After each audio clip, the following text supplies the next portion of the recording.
واخفض لهما جناح الذل من الرحمة وقل رب ارحمهما كما ربياني صغيرا।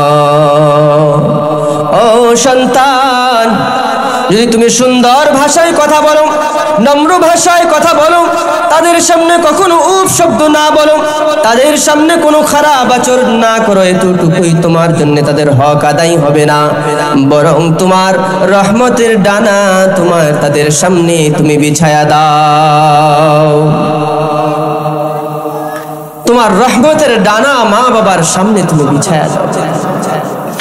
ও সন্তান, দুনিয়ার এই সমস্ত কাজ যদি করো, পরিপূর্ণরূপে যদি আদায় করতে পারো, তাদের যাহা কিছু প্রয়োজন সকল কিছুর ব্যবস্থা যদি করে দাও, এতটুকুই তোমার দায়িত্ব শেষ হবে না, বরং তারা যখন অন্ধকার কবরে শায়িত হয়ে যাবে তোমার দায়িত্ব শেষ না, বরং ওই সময় আল্লাহ রাব্বুল আলামিনের দরবারে দোয়া করো, রব্বির হামহুমা কামা রাব্বায়ানি সগীরা।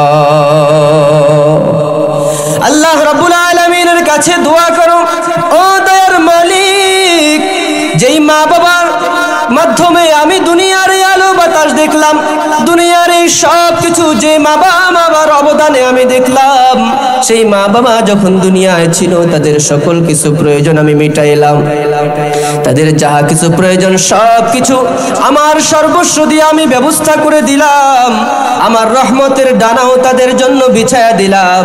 ও দয়ার মালিক, আজকে তারা অন্ধকার কবরের বাসিন্দা, এখন আমার কোনো কিছু করার ক্ষমতা নাই। ও দয়ার মালিক, ওই অন্ধকার ঘরে আপনি আপনার রহমতের কোলে আমার মা বাবাকে মুহতারাম হাজিরিন, আল্লাহ রাব্বুল আলামিন এই কুল কায়নাতকে সৃষ্টি করেছেন। যত কায়নাতকে সৃষ্টি করেছেন এর মধ্যে সবচাইতে দামি এবং শ্রেষ্ঠ মখলুক হলো বনি আদম, অর্থাৎ আদম আলাইহিস সালাতু ওয়াস সালামের আওলাদ ফরজন্দ আমরা যে মানুষ, এই মানুষরা হলো আল্লাহ রাব্বুল আলামিনের সমস্ত মখলুকাতের মধ্যে সবচাইতে শ্রেষ্ঠ। আল্লাহ তাবারক ওয়া তাআলা কোরআনে কারীমের মধ্যে এই কথা বলেছেন, ওয়ালাকাদ কাররামনা বনি আদম। আমি রব্বুল আলামিন সমস্ত মখলুকাতের মধ্যে সমস্ত যত প্রাণী আমি সৃষ্টি করেছি, সমস্ত মখলুকাতের মধ্যে আমি রব্বুল আলামিন আশরাফুল মখলুকাত মানব জাতিকে সবচাইতে বেশি শ্রেষ্ঠত্ব দান করেছি। সুবহানাল্লাহ। তো আল্লাহ তাবারক ওয়া তাআলা আমাদেরকে সৃষ্টি করলেন এবং আমাদেরকে শ্রেষ্ঠত্ব দান করলেন। এটা আল্লাহ রাব্বুল আলামিনের বিশেষ কৃপা, অনুগ্রহ আর দয়া। তো আল্লাহ তাবারক ওয়া তাআলা যে মানুষ সৃষ্টি করলেন, এই সৃষ্টির পেছনে দুইটা বিষয়, দুইটা সত্তা জড়িত। এক হলো আল্লাহ রাব্বুল আলামিনের সত্তা, যে আল্লাহ রাব্বুল আলামিন আমাদেরকে সৃষ্টি করেছেন, আর আরেকটা সত্তা, সেটা হলো যাদের মাধ্যমে আল্লাহ তাবারক ওয়া তাআলা আমাদেরকে দুনিয়ায় প্রেরণ করেছেন, তারা হলো আমাদের সম্মানিত মা বাবা। এই দুইটি সত্তার মাধ্যমে, দুইটি সত্তার অবদানে আমরা পৃথিবীর বুকে এসেছি, পৃথিবীতে আল্লাহ তাবারক ওয়া তাআলা আমাদেরকে এনেছেন, যার কারণে আল্লাহ রাব্বুল আলামিনের পরে দুনিয়ার মধ্যে মানুষের উপরে সবচাইতে বড় ইহসান আর অবদান হলো তাদের মা বাবা। কারণ এই মা বাবার মাধ্যমেই মানুষ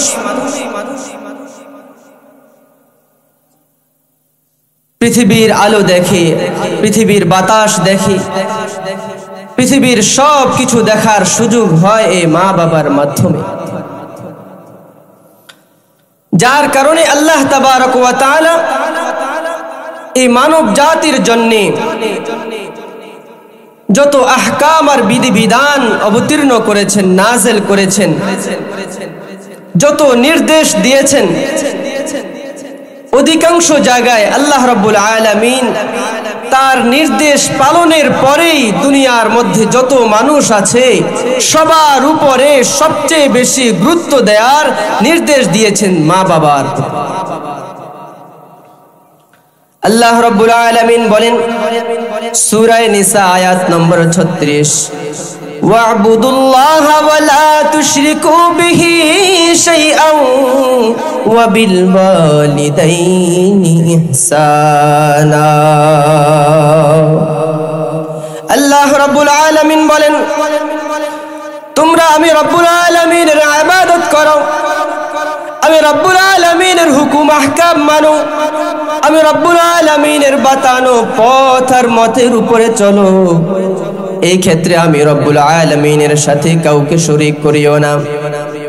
আমি রব্বুল আলামিনের আহকামের ক্ষেত্রে, আমি রব্বুল আলামিনের নির্দেশের ক্ষেত্রে, আমি রব্বুল আলামিনের ইবাদতের ক্ষেত্রে দুনিয়ার কাউকে তোমরা কোনোদিন শরীক করিও না। এরপরে আল্লাহ রাব্বুল আলামিন বলছেন ওয়া বিল ওয়ালিদাইনি ইহসানা, এরপরে তোমার মা বাবার সাথে সদ্ব্যবহার করো। সুবহানাল্লাহ।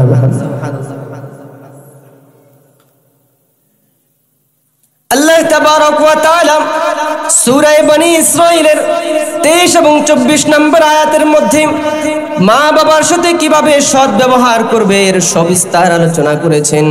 সেখানেও আল্লাহ রাব্বুল আলামিন সর্বপ্রথম আল্লাহ রাব্বুল আলামিনের হকের কথা উল্লেখ করেছেন। আল্লাহ রাব্বুল আলামিনের হকের পরে তার মা বাবা, মানুষের মা বাবার সাথে সদ্ব্যবহারের কথা উল্লেখ করেছে।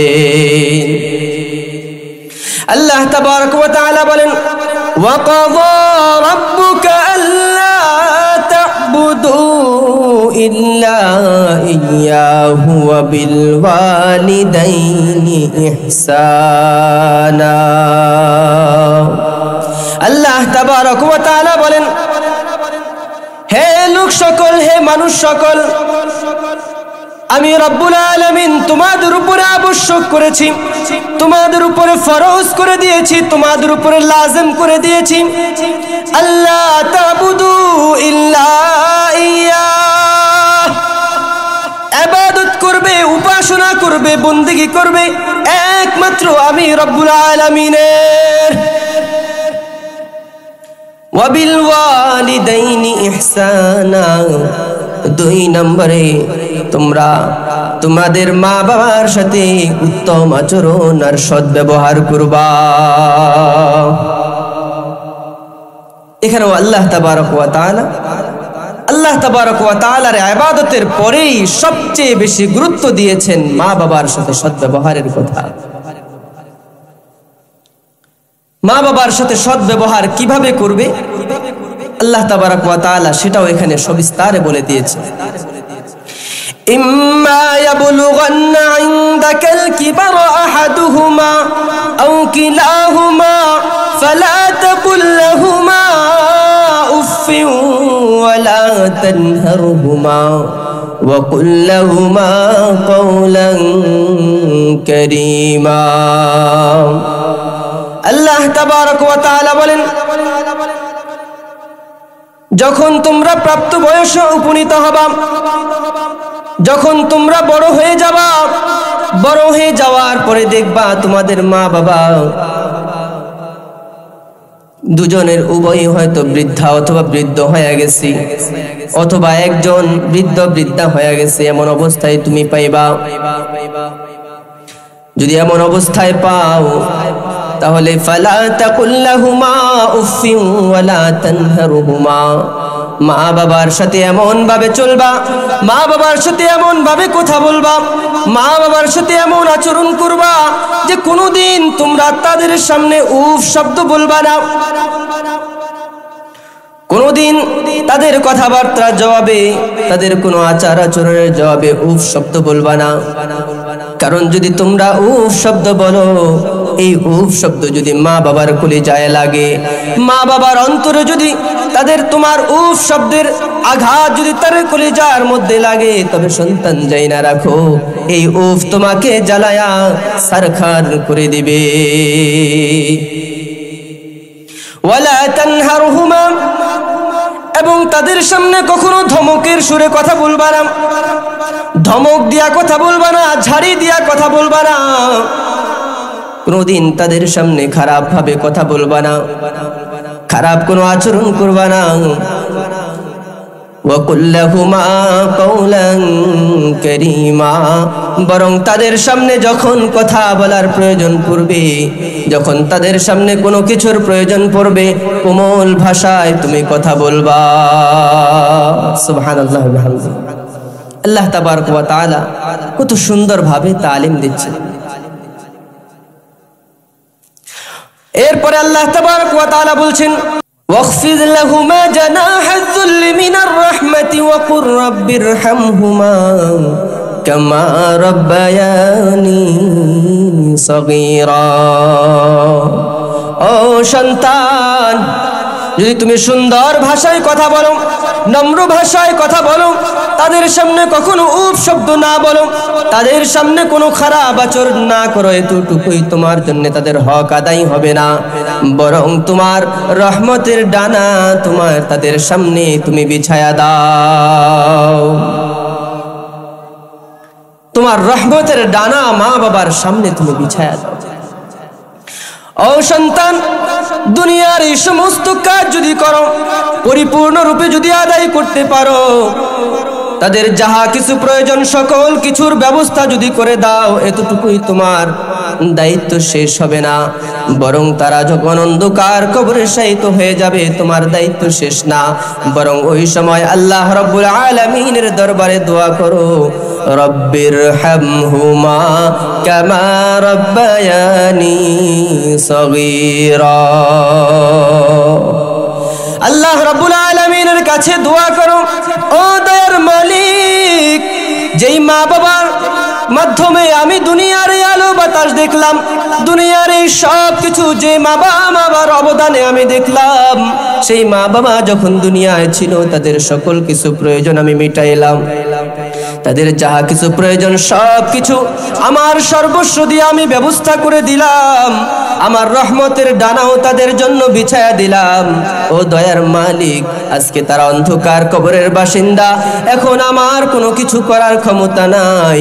ও দয়ার মালিক, ওই অন্ধকার ঘরে আপনি আপনার রহমতের কোলে আমার মা বাবাকে লালন পালন করিয়ে। সুবহানাল্লাহ ওয়া বিহামদিহি। আল্লাহ তাবারক ওয়া তাআলা তার নিজের হুকুম পালনের নির্দেশের পরই দুনিয়ার মধ্যে যত মানুষ আছে, যত বন্ধু বান্ধব আছে, আত্মীয় স্বজন আছে, সবার উপরে মা বাবার কথা, মা বাবার হুকুম পালনের কথা, মা বাবার আদেশ পালনের কথা, মা বাবার সাথে সৎ ব্যবহারের কথা উল্লেখ করেছে। এই সন্তানের উপরে মা বাবার যে কত অবদান, কত অবদান, আজকে সন্তান হয়ে আমরা ভুলে যাই। আমরা যদি আমাদের সন্তানদের দিকে তাকাই, যে সন্তানের জন্য আমরা কত কিছু করি, সন্তানের কোন জিনিসটা খেতে ভালো লাগে, কোনটা তার পড়তে ভালো লাগে, কোন জিনিস সে পছন্দ করে, ওই জিনিস যতক্ষণ পর্যন্ত আমি কিনে দিতে না পারি ততক্ষণ পর্যন্ত আমার দিলটা ছটফট করে, ঠিক কিনা ভাইয়েরা আমার? আমার সন্তানের জন্য আমার যতটা মায়া মহাব্বত আর ভালোবাসা, আমার মা বাবাও তো আমাকে ততটা মায়া মহাব্বত আর ভালোবেসেছে, সেটা আমরা ভুলে যাই, সেটা আমরা একেবারেই বেমালুম ভুলে যাই, যার কারণে আজকে সমাজের মধ্যে কত ধরনের অঘটনের সংবাদ শোনা যায়। মুহতারাম ভাইও, যদি মা বাবার কথা মান্য করে চলি, আল্লাহ রাব্বুল আলামিন যে নির্দেশ দিয়েছেন, যেভাবে সবিস্তারে মা বাবার হক আদায়ের কথা বলেছেন, এই কাজগুলো যদি আমরা করি তাহলে আমাদের কি লাভ হবে? হযরতে পয়গম্বর মুসা আলাইহিস সালাতু ওয়াস সালামের জামানার একটা ঘটনা। পয়গম্বর মুসা আলাইহিস সালাতু ওয়াস সালাম আল্লাহ রাব্বুল আলামিনের কাছে দোয়া করলেন, আল্লাহ রাব্বুল আলামিনের কাছে জানতে চাইলেন, ও দয়ার মালিক, জান্নাতে আমার বন্ধু কে হবে, আমি একটু দুনিয়ায় দেখতে চাই। আল্লাহ রাব্বুল আলামিন বললেন, মূসা জান্নাতে তুমি তোমার বন্ধুকে যদি দেখতে চাও তাহলে অমুক বাজারে চলে যাও, অমুক শহরে চলে যাও, গিয়া অমুক জায়গায় দেখবা সেই বাজারের অমুক প্রান্তে একজন কসাই, সেই কসাই হলো তোমার সেই বন্ধু যিনি পরকালে জান্নাতে তোমার বন্ধু হবে। পয়গম্বর মূসা আলাইহিস সালাতু ওয়াস সালাম সোজা সেই শহরে চলে গেলেন, সেই বাজারে চলে গেলেন যে আমি একজন পয়গম্বর, জান্নাতে আমার বন্ধু হবে একজন কসাই। সে এমন কোন গুণের অধিকারী, কোন খাসলাতের অধিকারী, কোন স্বভাবের অধিকারী, উনি কৌতূহল নিয়ে সেই শহরে চলে গেলেন। সেই শহরে গিয়ে জায়গা মতো গিয়ে সেই রাখাল সেই কসাইকে ফলো করতেছেন, দেখতেছেন। তিনি আগে দেখা করেন না, দেখলেন সেই কসাই সুন্দরভাবে সারাদিন বেচা কেনা করলো।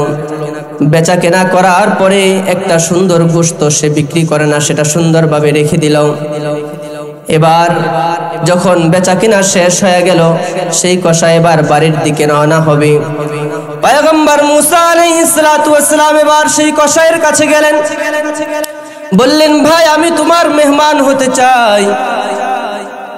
সেই কসাই ব্যক্তি বলল যে অবশ্যই আপনি আমার মেহমান হবেন, এটা আমার জন্য খুশনসিবের বিষয়, সৌভাগ্যের বিষয়। চলেন। পয়গম্বর মূসা আলাইহিস সালাতু ওয়াস সালামের উদ্দেশ্য হলো এই লোকটা কি আমল করে এটা দেখবার জন্য। পয়গম্বর মূসা আলাইহিস সালাতু ওয়াস সালাম সেই ব্যক্তির সাথে রওনা হয়ে গেলেন।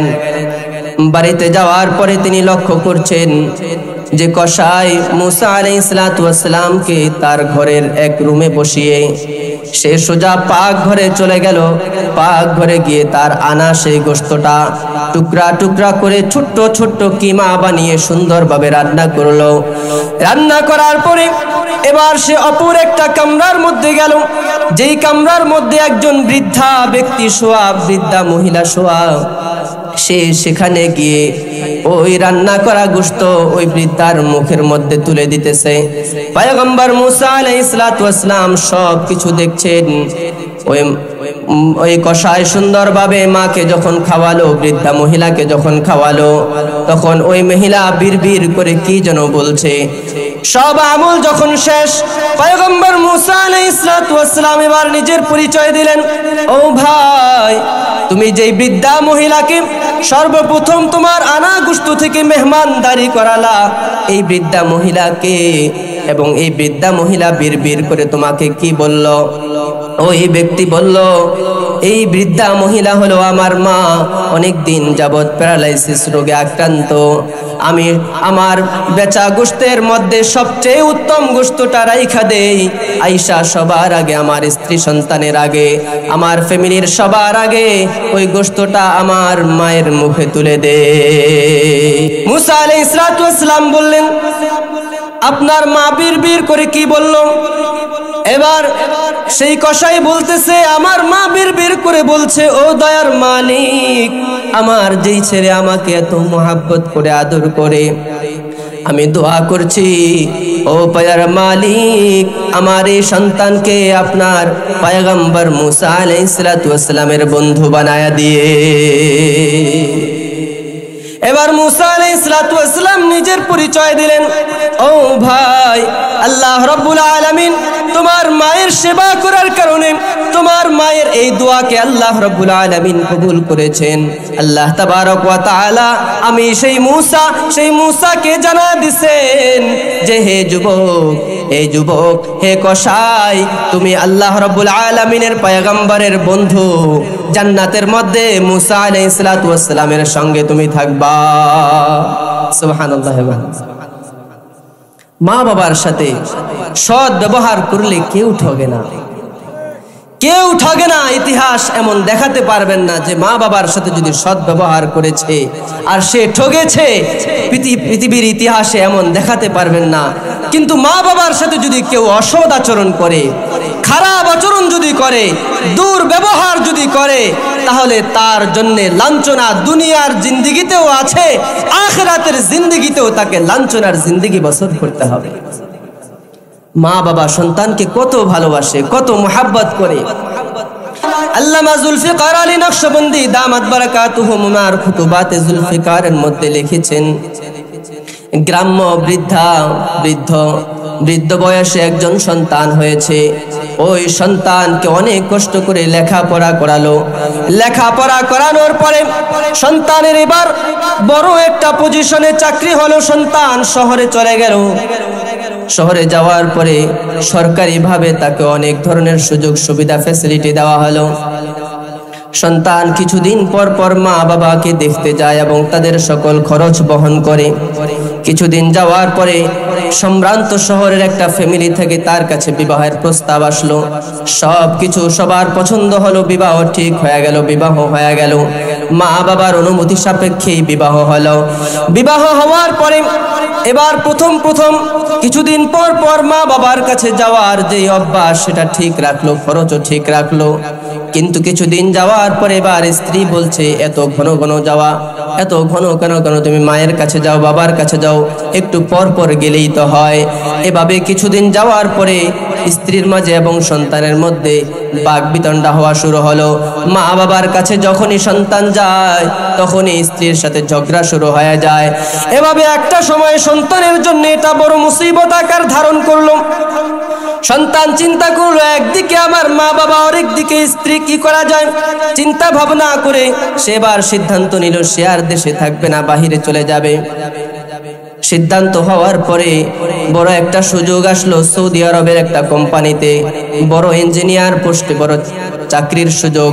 সে অ্যাপ্লাই করলো, আবেদন কবুল হয়ে গেল, চাকরি হয়ে গেল। সে সৌদি আরব চলে গেল। সৌদি আরব যাওয়ার পরে এবার কিছুদিন পরে স্ত্রী সন্তানকেও নিয়ে গেল। নিয়ে যাওয়ার পরে সেখানে সুন্দরভাবে জীবন যাপন করতেছে। আর মাঝে মধ্যে মা বাবার খবর নেয়, খরচা দিয়েও দেয়। এভাবে আস্তে আস্তে যত দিন যায় মা বাবার সাথে খবরও কমায়া দেয়, মা বাবার খরচও কমায়া দেয়। এভাবে কয়েক বছর যাওয়ার পরে এবার মা বাবার সাথে আর যোগাযোগ করে না, মা বাবাকে খরচও দেয় না। এভাবে 13টা বছর কেটে গেল। 13টা বছরে সে 13 বার উমরা করলো, হজ করলো। 13 নম্বর বারে এবার সেই বাইতুল্লাহর কাছে গিয়ে অঝোর দ্বারায় কান্না শুরু করলো। কান্না শুরু করার পরে দেখতেছে অজোর দ্বারে কান্না। একজন আল্লাহর ওলির সাথে দেখা। আল্লাহর ওলি জিজ্ঞাসা করতেছে, যুবক তুমি কেন বাইতুল্লাহ এত বেশি পরিমাণে কান্নাকাটি করছো? ওই যুবক বলে, হুজুর আমি 13টা বছর পর্যন্ত মক্কা মদিনাতে আছি। এই মক্কা মদিনাতে থাকা অবস্থায় আমি 13 বার হজ আর উমরা করলাম। প্রত্যেকবার হজ আর উমরা করার পরে আমি যখন বাসায় যাই আমি স্বপ্ন যুগে দেখি কে যেন আমাকে বলছে, ওহে যুবক তুমি যে উমরা আর হজ করলা, তোমার এই হজ আর উমরা আল্লাহর দরবারে কবুল হয় না। ও হুজুর এখন আমার কি করণীয়? ওই আলেম এবার তার সকল কিছু সবিস্তারে শুনলেন। সবিস্তারে শোনার পরে বললেন, তোমাকে যে গায়েবী ভাবে সংবাদ দেয়া হয় তোমার হজ আর উমরা কবুল হয় না, এর কারণ হলো তুমি যে তোমার মা বাবার খবর নেওয়া বন্ধ করে দিয়েছো, মা বাবার টাকা পয়সা দেয়া বন্ধ করে দিয়েছো। এই জন্যে আল্লাহ রাব্বুল আলামিন তোমার হজ আর উমরা কবুল করতেছেন না। সন্তানের মনের মধ্যে বড় আঘাত লাগলো। সে সিদ্ধান্ত নিল আর সৌদি আরব থাকবেন না, সোজা দেশে চলে আসবেন। যেই কথা সেই কাজ, সব কিছু রেডি করে ফেললেন। স্ত্রী বললেন, কেন যাইতেছেন? স্ত্রীকে কোনো কথা বলে না, না আমি দেশে যাবই। যাই হোক অবশেষে সেই দেশে রওনা হয়ে গেল, দেশে চলে আসলো। বাড়ির কাছাকাছি যখন যায় মনের মধ্যে কত কৌতূহল, হায় যেই মা বাবাকে এতদিন খবর নেই নাই, ওই মা বাবার সামনে গিয়ে আমি কিভাবে চোখ দেখাবো, কিভাবে মুখ দেখাবো, এমন জল্পনা কল্পনা করতেছে। মা বাবার সামনে গিয়া যদি দাঁড়ায়, মা বাবা কি আমাকে ধাক্কা দিয়ে ফেলে দেয় নাকি? মা বাবা যদি আমাকে খেদায়া দেয় তখন আমার কি অবস্থা হবে? এই চিন্তা করে জল্পনা কল্পনা করতে করতে সে সামনে আগাচ্ছে। পথিমধ্যে একজন কিশোরের সাথে দেখা। কিশোরকে জিজ্ঞাসা করতেছে, ও হে ভাই অমুক জায়গার মধ্যে যে ওই একটা নরমাল ঘরের মধ্যে যে বুড়া বুড়ি থাকতো তাদের কি অবস্থা? ওই কিশোর উত্তর দেয় যে এই বুড়া বুড়ি ওই ঘরের মধ্যে থাকতো, গত 6 মাস আগে ওই বুড়া দুনিয়া থেকে বিদায় হয়ে গেছে। আর বৃদ্ধা মহিলা সে একেবারে জীর্ণ শীর্ণ অবস্থায়, প্যারালাইসিস অবস্থায়, বিছানার মধ্যে শোয়া, খায়, খেদমত করার মতো কোনো লোক নাই, বড় কষ্টে দিনাতিপাত করছে। সন্তান দূর দূর, অন্তর নিয়ে বুক কাঁপতেছে যে অবস্থায়। মায়ের সামনে যদি যাই, মায়ের সামনে আমি কি বলবো, কোনো উত্তর তো আমার নাই। মায়ের কাছাকাছি যখন গেল, দেখতেছে মা বিছানার মধ্যে শোয়া, মা ঘুমিয়ে আছে। মা অন্ধ চোখে কিছু দেখতেছে না, ঘুমাচ্ছে নাকি সন্তান বুঝতেছে না, কিন্তু মুখের মধ্যে বিড়বিড় করে আওয়াজ দিতেছে। বিড়বিড় করে আওয়াজ দিয়ে বলছে, ও দয়ার মালিক, আমার সন্তান বিদেশের মাটিতে আছে, আমার সন্তান আপনার মক্কা মদিনার মধ্যে আছে। সন্তান যদিও আমাদের খবর নেয় না, কিন্তু আমার সন্তানকে আপনি সহি সালামতে রাখিয়ে। সুবহানাল্লাহ বিহামদিহি। ও ভাই, মা বাবা থাকতে আমরা আসলে কদর বুঝি না। মা বাবা যখন দুনিয়া থেকে চলে যায় তখন আমরা কত হা হুতাশ করি, কিন্তু আল্লাহ রাসূল সাল্লাল্লাহু আলাইহি ওয়াসাল্লাম বলেছেন, হুমা জান্নাতুকা ওয়া নারুক, হুমা জান্নাতুকা ওয়া নারুক। মা বাবা সন্তানের জন্য জান্নাত এবং জাহান্নাম। অর্থাৎ মা বাবার যদি সেবা করো, যদি মা বাবার সেবা করো, খেদমত করো, এই খেদমত তোমাকে জান্নাত পর্যন্ত নিয়ে যাবে। আর যদি মা বাবার সেবা না করো, মা বাবাকে যদি তুমি কষ্ট দাও, তাহলে এটা তোমাকে জাহান্নাম পর্যন্ত নিয়ে যাবে। কবি খুব সুন্দর ভাষায় বলেছেন, খিদমতে মা দরফে দর কুন সুবহ শাম, খিদমতে মা দরফে দর কুন সুবহ শাম, তাকে বাশি দর্দ আলম নেকো নাম, তাকে বাশি দর্দ আলম নেকো নাম। খিদমতে মা দরফে দর কুন ইখতিয়ার, খিদমতে মা দরফে দর কুন ইখতিয়ার, তাকে বাশি দর্দ আলম বখতিয়ার, তাকে বাশি দর্দ আলম বখতিয়ার। ও কলিজার টুকরা সন্তান, যদি তোমার মা বাবাকে পাইয়া, মা বাবার যদি সেবা যত্ন করো, মা বাবার কথা যদি মান্য কইরা চলো, আল্লাহ রাব্বুল আলামিন যেভাবে মা বাবার হক আদায় করার কথা বলেছেন, এভাবে নরম ভাবে যদি তাদের সামনে তোমার কোমল ডানা যদি বিছায়া দাও, আল্লাহ রাব্বুল আলামিন উভয় জাহানে তোমার সম্মান আর ইজ্জতের ব্যবস্থা করে দিবে। সুবহানাল্লাহ বিহামদিহি।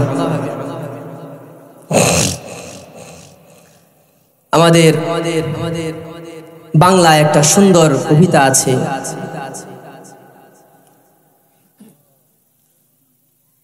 সেই কবিতাটা বলে আমি শেষ করছি। মায়ের এক ধার দুধের দাম, কাটিয়া গায়ের চাম, মায়ের এক ধার দুধের দাম, মায়ের এক ধার দুধের দাম, কাটিয়া গায়ের চাম, পাপোশ বানাইলে ঋণের শোধ হবে না, এমন দরদি ভাবে কেউ হবে না আমার মাগো, এমন দরদি ভাবে কেউ হবে না আমার মাগো। এই জন্যে মা বাবা যতদিন আছে আমাদের মা বাবার সাথে সৎ ব্যবহার করে, মা বাবার সাথে সুন্দর আচরণ করে আল্লাহ রাব্বুল আলামিন আমাদের সকলকে এই দুনিয়ায় থেকেই জান্নাত কামাই করার তৌফিক দান করুন। ওয়া আখিরু দাওয়ানা আনিল হামদুলিল্লাহি রাব্বিল আলামিন। আসসালামু আলাইকুম ওয়া রাহমাতুল্লাহি ওয়া বারাকাতুহু।